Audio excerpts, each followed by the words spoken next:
In your current existence, there are individuals on whom you should never rely. They are not recognizable by their outward appearance, nor do they harm you openly through dramatic behaviors, but they conceal their danger behind a veil of charm, kindness, and subtle manipulation. Carl Jung did not merely explore the human psyche. He investigated what individuals hide, clarifying that the most threatening personalities are not the loud and aggressive ones, but rather those silent distortions that disguise themselves by simulating genuine interest while secretly destroying you from within. They don't always shout or mistreat openly. Sometimes they smile. That very fact makes them extremely dangerous. That's why you continue to miss the clues. For this reason, Jung dedicated his life to understanding not only the manifest personality, but also the shadow aspect of the human being. But before proceeding, like the video, share it with those who might benefit, and comment which city you're watching our YouTube channel from. Human beings do not reveal their true nature. They show you what they think will work on you. If you are not aware, you will end up investing your time, energy, trust, and even feelings in someone with whom you can never truly be safe. Jung therefore identified 6 behavioral patterns, 6 psychological masks, 6 personality types, that initially appear harmless but quietly destroy you if you don't stay vigilant. Let's begin the analysis of these dangerous profiles. First type, the perpetual victim. This person never takes responsibility for their actions. Every negative event in their life is always someone else's fault. They constantly present themselves as suffering, under attack, and mistreated by external circumstances. On the surface, you feel compassion. You develop natural empathy. You offer help spontaneously. You feel emotionally involved in the healing process you believe they're undergoing. However, Jung clearly recognized the hidden mechanism. Individuals living in a state of chronic victimhood often mask deep manipulative strategies. When you're always the victim, you never have to take personal responsibility. You will never need to truly change your behavior. You will never be forced to face your dark aspects. The chronic victim transforms their pain into an emotional weapon of control. They induce guilt through distorted realities. They extract compassion from you and convert it into a moral obligation toward themselves. You are not simply helping them. In the end, you carry the full weight of their emotional burden.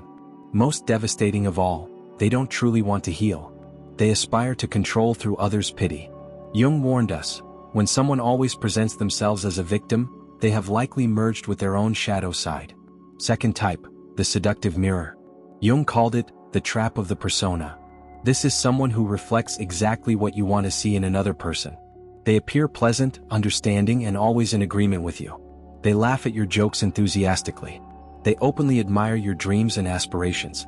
They validate your deepest insecurities. At first, they seem like your greatest supporters and unconditional allies. Gradually, however, you notice something unsettling. You don't really know who they are because they are not showing you anything authentic about their personality. They strategically imitate you to gain your trust. Jung wrote that when a person over-identifies with their public image, they become an empty mask while the true self remains hidden, shielded, and irresponsible. The seductive mirror is dangerous because it initially makes you feel understood and safe. But what lies behind that perfect mask? Absolutely nothing substantial. No depth, no emotional stability, no coherent value system. Only the ability to adapt, copy, and impress. They feel loyalty only toward your approval, not toward you. Third type, the passive-aggressive saboteur. This type is particularly subtle and hard to detect. They never openly criticize you or challenge you with direct confrontation. They let you speak freely, then begin to suggest, insinuate, and undermine your confidence. This person will nod if you share an important dream, then say something like, "What you want to do is very ambitious. I don't want you to get disappointed by the results." Or comment, "You're really brave to try something like that. Personally, I would never risk failing so publicly." It seems like caring advice, but it isn't.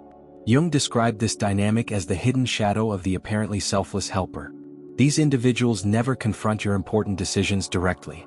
They slowly erode your self-esteem through continuous emotional suggestions. They present doubt disguised as genuine concern. They dress fear in the garb of rational logic.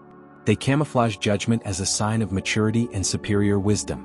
If you don't recognize this pattern, you end up internalizing their personal limitations as if they were your own. Jung considered this type particularly insidious because it pretends to empower you, while secretly ensuring you never surpass their limits. Fourth type, the hidden competitor. This person does not openly compete with the external world. They compete specifically with you, but never overtly. They pretend to be sincere friends. They applaud your successes publicly. They behave as if they are genuinely happy for your achievements, but whenever something positive happens to you, they find a way to refocus attention on themselves. They minimize your achievements. They redirect the conversation toward their own story, always a slightly more impressive version than your experience. Jung believed this type was driven by a deeply unconscious sense of inferiority. They don't harbor hatred toward you directly. They harbor resentment for what your presence reflects about their personal inadequacy. Instead of accepting that feeling and using it for growth, they compete secretly and constantly. They copy your creative ideas and pretend they originated from their own mind.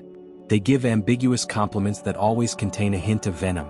They celebrate you only when they feel in a position of advantage, not when you shine the brightest. Fifth type, the spiritual narcissist. This person presents themselves as enlightened, emotionally mature, balanced, and psychologically advanced. They always speak in calm, measured tones. They continually quote philosophers and personal growth texts. They frequently refer to inner healing, energetic alignment, shadow work, and consciousness development. They appear as someone who has transcended ordinary ego conflicts and power dynamics. In reality, however, they are deeply attached to being perceived as superior to others. Jung would define this as a fragmented psyche. The conscious mind desperately clings to the spiritual identity. Meanwhile, the unconscious shadow exudes silent superiority, manipulative control, and constant judgment toward anyone who fails to meet their self-proclaimed standards. They don't dominate you through aggressive arguments. They control you by remaining calm and making you feel emotionally, spiritually, or mentally inferior whenever you resist their dynamics. They say things like, "It seems you have a trigger you haven't processed yet. I'm simply creating space for truth. It's not my responsibility to correct your unconscious projections." Sixth type, the empathic controller. Jung wrote extensively about psychological projection, how people unconsciously attribute their own needs, wounds, and intentions onto others. This sixth type excels at that dynamic, the controller using empathy. They perceive every emotional nuance in the environment. They sense subtle energies, moods, body language, unspoken tensions, and conversational undertones. They cry easily at others' emotions. They offer comfort frequently. They make you feel deeply understood and seen in your essence. At first glance, this capacity seems like a precious gift and an authentic connection. Over time, however, it turns into something more sinister: control through hyper-emotional sensitivity. You begin to subconsciously modify your natural behaviors so as not to disrupt their delicate equilibrium. You suppress your spontaneous reactions to avoid hurting their seemingly fragile feelings. You hesitate to express legitimate frustrations because they tell you negative energy deeply affects them. Before you realize it, you are no longer expressing yourself authentically. You are managing them emotionally because they convinced you that their pain is your responsibility. Jung warned about this subtle danger. Many people who claim to be highly sensitive actually project unresolved inner chaos and expect the world to organize around their emotional wounds. That's when the empath becomes toxic for relationships. They don't seek authentic connection. They desire emotional safety at the expense of your expressive freedom. If you fail to meet their needs, they collapse, and you automatically become the bad one. You suddenly become insensitive to their needs. You're labeled cold and disconnected, emotionally unstable. You become responsible for their downward spiral, even though it was never your responsibility to regulate it. They have never learned to contain their intense emotions, so they unload them onto you systematically. If you're not careful, you will spend months or years trying to regulate someone who never assumed their own emotional responsibilities. Jung's deep warning. Now that you know all six types, you might ask, why do these people exist? Why do they behave in this manipulative way? Jung's answer is brutally clear: because they never encountered their personal shadow. Thus they compel you to carry the weight of their unintegrated shadow. They have never faced the manipulative part of themselves, so they project it onto you. They have never acknowledged their need for control, so they control people while masking everything as love, support, or spiritual guidance. They have never taken responsibility for their emotional pain, so they made your task the repair of what is broken inside them. These people are not rare exceptions. They are everywhere around us, thriving in spaces where people don't know how to protect their vital energy. Jung believed that effective protection comes from developing self-awareness, learning to recognize the mask, see through facade kindness, listen to what is not explicitly said, and leave before needing concrete proof of their toxic behavior. Because once you see it clearly, you can no longer return to previous blindness. How to stop attracting these people. Now we go beyond simply listing, and we explore how to stop magnetizing these individuals into your life. We'll discover why your own shadow makes you tolerate their behaviors, and how to become someone they cannot manipulate, exploit, or emotionally break. By this point you have recognized them. The 6 types of people that Carl Jung said you should never trust, not necessarily because they are evil but because they are profoundly unaware of themselves. When someone is unaware of their personal shadow, they force you to live within their projected shadow. They become the chronic victim, the seductive mirror, the silent saboteur, the hidden competitor, the spiritual narcissist, the empathic controller. They don't always intend to destroy you completely. They arrive to feed energetically off your vitality. For Jung, this was not a moral failure but a psychic pattern, a survival system of the unconscious. This system maintains itself by externalizing pain, need for control, and emotional confusion. If you don't recognize the recurring pattern, you will think it's just ongoing misfortune. You'll think you keep attracting bad people because of some curse. You'll think the universe is punishing you unfairly. But Jung would say, you are not punished by circumstances. You are mirrored by your unintegrated shadow. The shadow attraction law. Here is the real warning most people never grasp. You attract what you have not yet integrated within yourself. Let this concept sink deeply into your conscious mind. If you constantly attract manipulators, a part of you still fears asserting your authentic truth. If you are repeatedly surrounded by chronic victims, a part of you needs to feel needed to perceive your worth. If you are repeatedly betrayed by charming people, it means you still worship external approval more than inner clarity. That's why this message is not only about who to avoid in relationships. The real issue is understanding why you tolerated them in the first place. Jung believed the answer always lies in one specific place: your unintegrated personal shadow. The shadow inevitably attracts the mask in others. Jung taught that the shadow comprises everything we repress during growth. The parts of you deemed too intense, too selfish, too aggressive, or not lovable enough. So you buried them in your unconscious. You became nice at all costs. You became compulsively helpful. You became overly accommodating with everyone. You became emotionally intelligent by social standards. The price of a repressed shadow. You became whatever would get you accepted by others. But here is the devastating trade-off you unconsciously made. You lost your survival instinct. You lost your ability to say no firmly. You lost your natural barrier against relational harm. When you repress healthy anger, you end up tolerating continuous disrespect. When you repress your intuition, you systematically ignore obvious warning signs. When you repress your natural psychological defenses, you continue inviting into your life people who pretend to love you then slowly consume you from within. Jung didn't want you to become cold and closed off. He wanted you to become whole and integrated. To achieve that, you must stop pretending that your love is limitless and unconditional. You must stop believing that your patience must be eternal and that your trust should be freely given to anyone, because it shouldn't be. Not everyone deserves emotional access, especially those living in total unawareness. This is the stark truth you must accept. Some people simply never learn. What to do now, the practical guide. If this message struck you deeply on an emotional level, that's a positive signal.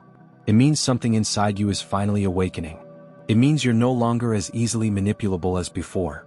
It means that old version of you, who needed constant appreciation, who needed to fix others, who needed to feel good with everyone, is finally tired of carrying that load. Step 1.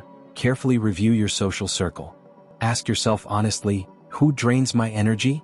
Who consistently confuses me? To whom am I always explaining and justifying myself? If someone constantly requires context and explanations just to treat you with basic respect, they are not confused.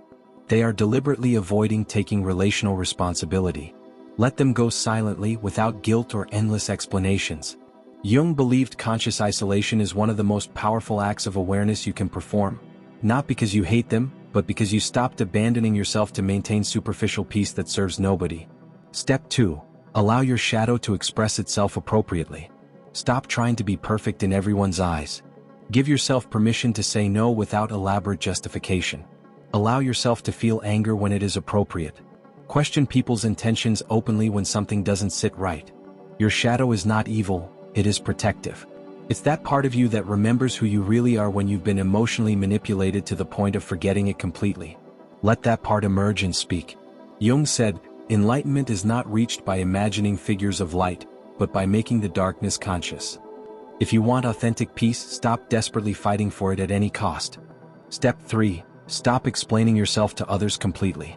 People who truly deserve your energy won't need you to justify your boundaries and decisions. They will feel them instinctively. They will respect them naturally. They will align with you through their personal clarity. But toxic people will always demand endless explanations. They will make you feel guilty for your standards. They will paint you as the problematic person in the dynamic. Let them do it without reacting emotionally. Jung didn't believe in convincing unconscious people to see your inner light. He believed in rooting yourself so deeply in yourself that you can no longer be slowed down by their confusion. Step 4. Trust completely what you perceive the first time. Most aware people are not actually confused about others, they simply hope they're wrong in their perception. But they're rarely wrong. In that first moment you felt the shift of energy in the interaction, the moment you hesitated before fully trusting. That moment when your instinct whispered that something didn't align perfectly. That wasn't unjustified paranoia, it was your subconscious reading behavioral patterns before your rational mind noticed. Start listening to that inner voice with greater attention. Because the people Jung warned us about never display obvious warning signs. The final transformation. They present themselves with elaborate flattery. They come with exciting stories designed to win you over. They speak perfect language about alignment, vulnerability, and mutual healing. But time will always reveal the hidden truth. And when it does, it's better that you are emotionally distant enough not to bear any cost when their mask falls. Carl Jung didn't want us to fear the world and relationships. He wanted us to stop fearing our own intuitive knowledge. The more shadow you consciously integrate, the fewer toxic people will approach your energy. Not because you are hiding from the world, but because your energy no longer allows them to cling parasitically. Stop explaining yourself. Stop trying to heal others. Stop justifying your personal standards to anyone. And without ever raising your voice or creating drama, you become someone no manipulator can reach, no narcissist can deceive, no hidden competitor can destabilize, because now you've become the person Jung wanted you to be, fully awake, psychologically whole, and impossible to deceive or manipulate.